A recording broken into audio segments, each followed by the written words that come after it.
You ask Tiger to solve. This deals with linear equations with one unknown. The final result is x equals 200. Let's solve it step by step. Swap sides.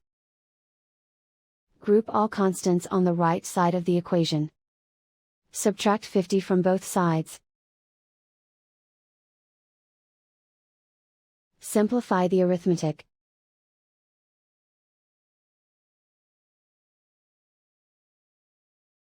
Isolate the x. Divide both sides by 0.15. Simplify the arithmetic.